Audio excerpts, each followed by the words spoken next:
The mayor of Minneapolis, Jacob Frey, is saying that he's actually proud to have the largest Somali community in the country, and his police chief. Well, then he's a fool. Well, his police chief is also saying I wouldn't be proud to have the largest Somalian. Look at their nation. Look how bad their nation is. It's not even a nation. It's just people walking around killing each other. Look, these Somalians have taken billions of dollars out of our country. They've taken billions and billions of dollars. They have a representative, Ilhan Omar, who they say married her brother. It's a fraud. She tries to deny it now, but you can't really deny it because, it just happened. She shouldn't be allowed to be a congresswoman, and I'm sure people are looking at that. And she should be thrown the hell out of our country. And most of those people, they have destroyed Minnesota, okay? Minnesota, you have an incompetent governor. You have a crooked governor. He's crooked as hell, but he's incompetent. Waltz he should be ashamed. That beautiful land, that beautiful state, it's a hellhole right now. And the Somalians should be out of here. They've destroyed our country. And all they do is complain. So that was President Trump in the Oval Office talking about the Somali immigrant and non-immigrant community in the state of Minnesota after report has come out as of late about the many multiple frauds, especially in the Medicaid program, that these people appear to be participating in. And by the way, this is in fact a broad problem within the community, as we've covered on this channel multiple different times. Now, of course, peppered in there were shots at Ilhan Omar for marrying her brother and, of course, for being a member of Congress and, by the way, receiving donations from people who were behind some of these Medicaid schemes. But also there were shots at Tim Walz for allowing this to go on. And, of course, this has produced a ton of backlash on the internet.com from the mainstream media, from local Democratic politicians and statewide politicians in the state of Minnesota. And today we're going to talk about some of that backlash, some of that defense of the Somali community, because while you might think it would be easy to defend them against the evil bad orange man's attacks because he's so bad, evil, and obviously an evil white racist, it turns out that these politicians don't really have much of use to say, and in reality they kind of undercut their narrative on the productivity of the Somali community, which appears to be significantly lacking compared to other communities in the United States of America. So this is what we're going to talk about today. But before we do, I want you to make like a Minnesota taxpayer to a Somali and give me the money over on actualjusticewarrior.com/join. Give me the money. Give me the money. Okay? Now, obviously, whatever the ethnic group, the actions of a few dozen should not impugn an entire community of thousands of people. Okay? I want to make that very clear. President Trump has used this fraud to make rather to me, shockingly bigoted comments about Somalis in general, including you, but the entire Somali community in Minnesota. He did it yesterday and he did it again today. Let's run some of that. So look, President Trump, obviously, you should know by now, 10 years into him being a major political figure, is not known for tact. So for me, it is not surprising at all whatsoever for him to use the same verbiage that I might put in a thumbnail of my video about Somali fraud, about the state of Minnesota being destroyed by Somalis. And the thing is, if this was rooted in nothing, I would be much more critical of the evil bad orange man. But in reality, as we've covered on this channel multiple different times, there is a very unusual amount of fraud coming from the Somali community in the state of Minnesota, and it has gotten to absurd proportions. Now, we have talked about in a lengthier video the Feeding Our Future scandal. So to give you a quick rundown of this happened to be the largest COVID-19 fraud that we have uncovered thus far. It happened in the state of Minnesota, and essentially a group of largely Somalis ended up depriving the taxpayer of millions upon millions of dollars, and the way that they did that was that they used random name generation to create kids that supposedly were in need of meals, and thus they took the money that was supposed to be spent on buying those kids meals and used it to buy obscenely ridiculous luxury things like mansions, cars, waterfront property, and all sorts of other extravagant purchases. And by the the way, when it was suspected that this was in fact fraud, they ended up suing the state of Minnesota for racial discrimination to ensure that the fraudulent payments kept coming. And what was even more ridiculous about this particular case is that at one point in time during the trial, the Somalis decided that they were going to try to bribe a juror into silence, and the person who was supposed to bribe the juror was given about $200,000 in order to achieve this particular goal. And according to the indictment, this money was left on the doorstep of this prospective juror with a note with instructions about how they should acquit, and again, how they should use arguments of racial discrimination in order to convince other jurors to acquit. Now, of course, I told you that the money that was supposed to go to bribing this juror was $200,000, but only $120,000 actually ended up making it to the juror because the bribery person, the person who was supposed to drop off the bag, ended up taking for herself $80,000 during this process, which again just shows you how much of a culture of theft and piracy appears to be present within this particular community. They used posters like this hung in bus stops and gas station bathrooms to sign up homeless people, promising to find them housing. But clients like Julie Quiros said they were given no help and remained homeless, despite large sums of money billed to Medicaid in their name. Well, it's not just stealing money. It's taking away from people that already are poor, broke, homeless, have no options, or on their last leg.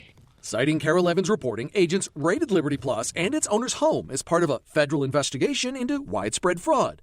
Then, just last week, federal charges.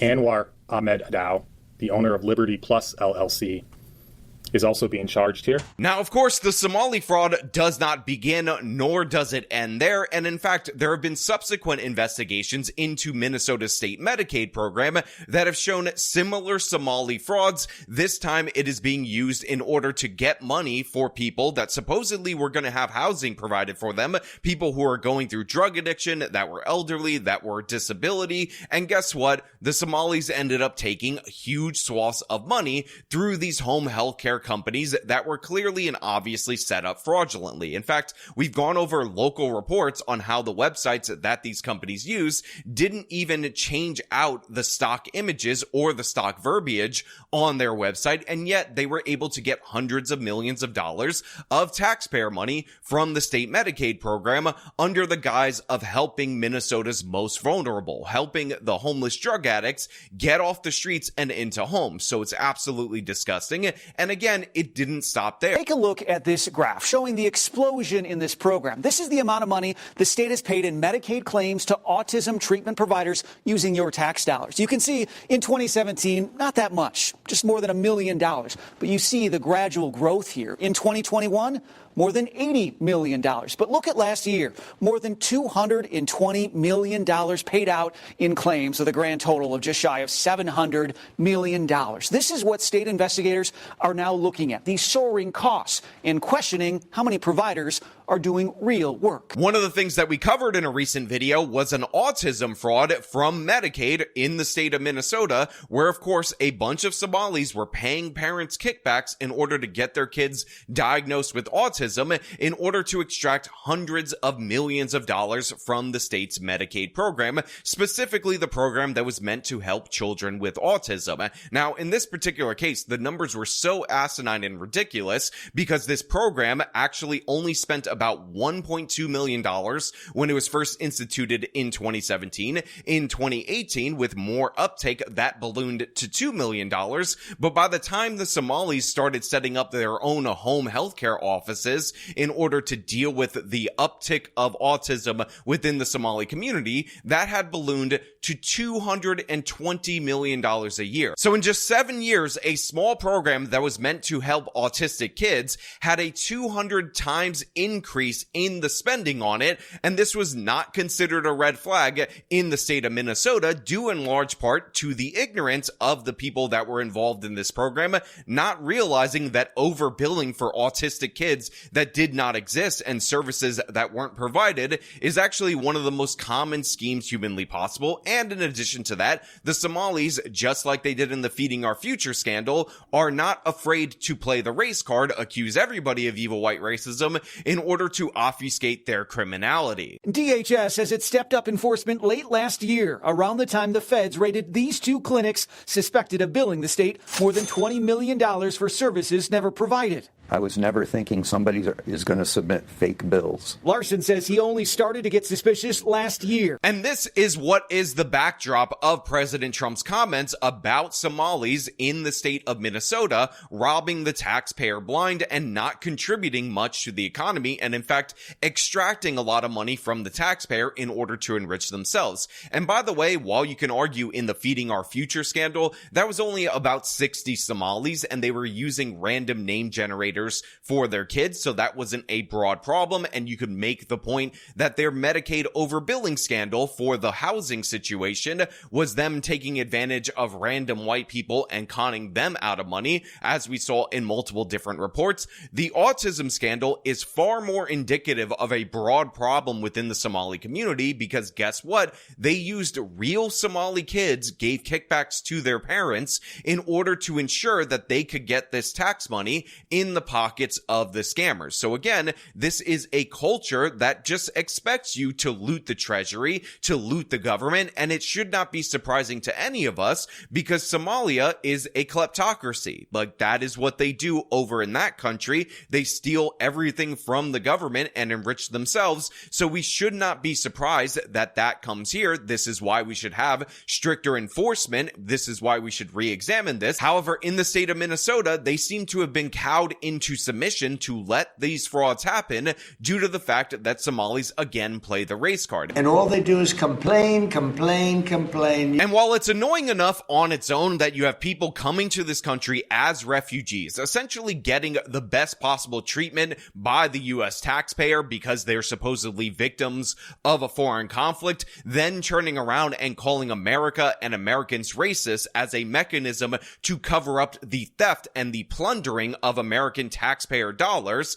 that honestly doesn't really sell enough how annoying this problem is, because in addition to that, we also found out through a recent report that a lot of the money that has been given to the Somalis or stolen by the Somalis actually ends up making its way back to Somalia and making its way back to groups like the Al-Qaeda offshoot Al-Shabaab that is in part contributing to the refugee crisis. So these people are paying the very same organization that they're telling us that they're fleeing, either indirectly as a consequence of them sending money to their family, or directly as in it's being sent directly to the terror organization, and that money is then used in order to fuel more violence, which again leads to more refugees coming to the United States of America. But again, to make things even worse, we have Ilhan Omar and all these other people making the worst possible excuses for the fraud committed by the Somali community, including saying that it's kind of our fault that the Somalis are stealing from us. Okay.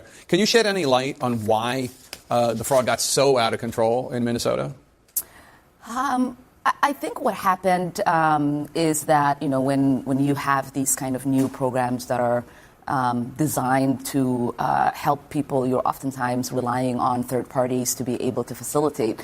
And I just think that a lot of the COVID programs that were set up, they were set up so quickly that a lot of the guardrails did not get created. Now look, obviously a lot of the COVID programs were put together haphazardly, and there have been instances of fraud all across the country due to a lack of guardrails, but this particular fraud actually occurred in Ilhan Omar's district, and guess what?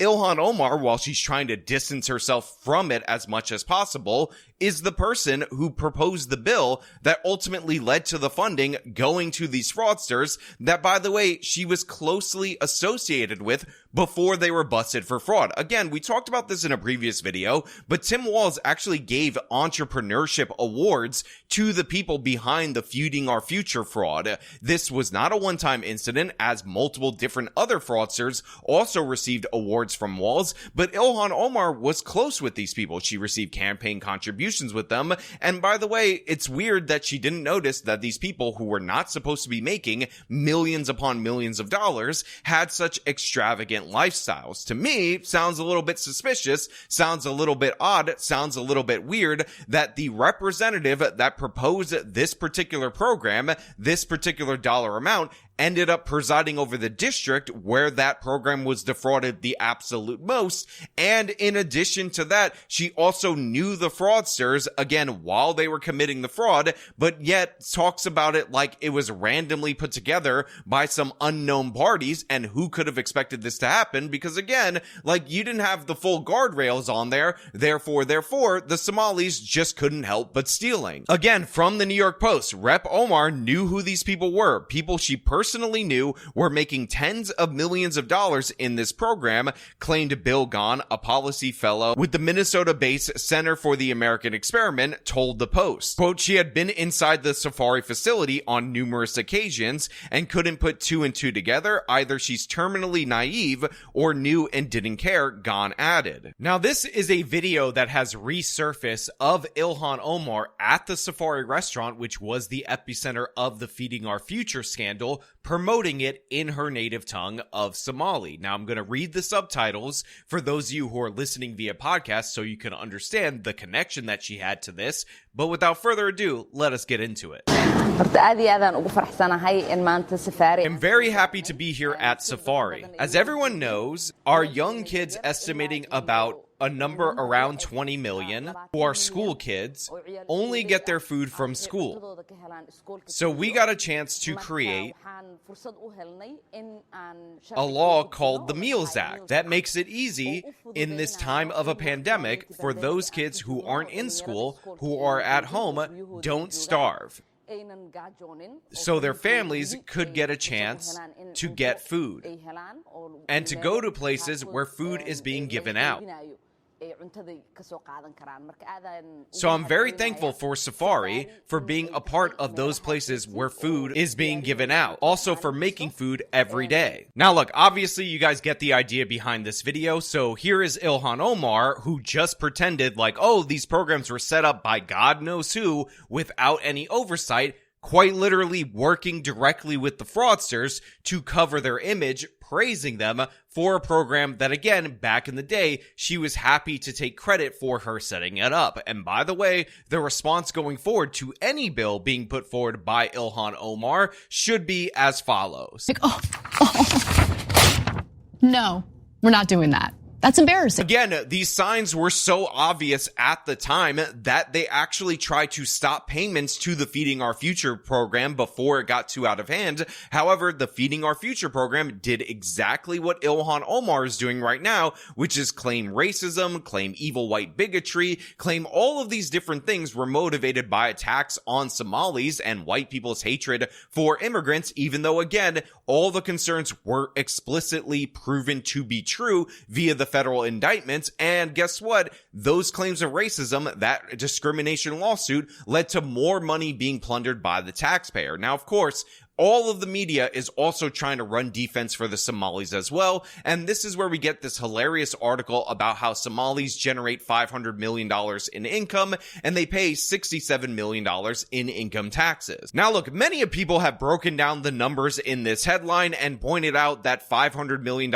in income is something in and around $6,000 per Somali, which is half of the poverty line for individuals. And they've also talked about how that $67 million in local taxes is completely overwhelmed by just education spending on Somali children, which is about $18,000 per pupil per year as the average for the state of Minnesota, which would total to around $80 million. But what I want to focus on is the audacity of this article to list, in terms of the industries that these people contribute to, home health care. According to the 2021 Minnesota Chamber Foundation report, Somali Minnesotas have seen poverty levels drop, workforce participation rise, and home ownership increase. They are especially concentrated in home health care and food manufacturing, where they make up 11% of animal food processing workers. Now look, if they're working in food, whatever, not a big deal, not a concern to me. I'm going to set that aside and say good job working in that industry, even even though if I investigated that further,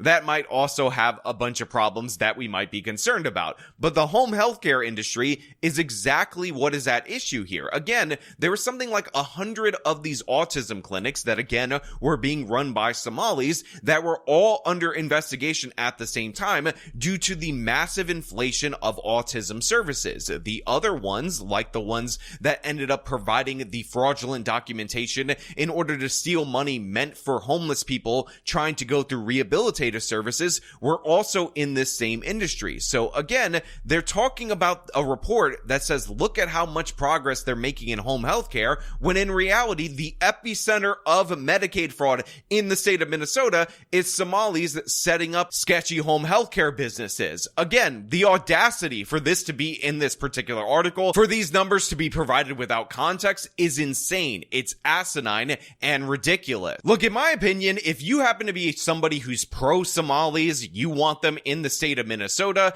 I think it is incumbent upon you, among all other people, to push them to fix the problems within their own community rather than try to paper over them, because obviously people are starting to notice how crazy these theft rings actually are, and trying to pretend them away ends up making people even more angry. It allows for even more theft, and these people doing the, oh my god, it's evil white racism thing is just going to piss off the general population, and it will lead to people rejecting Somali immigration, which, by the way, based on the fact that this community is refusing to take accountability and their reps are denying, deflecting, and doing everything to avoid that accountability, might be warranted. But again, it doesn't necessarily have to be this way. If you actually press people to address the problems within their own community, embrace the United States overall, rather than expecting the United States to bend over backwards in order to adapt to them, then you would have better results, and that has been proven true throughout American history. But you know what?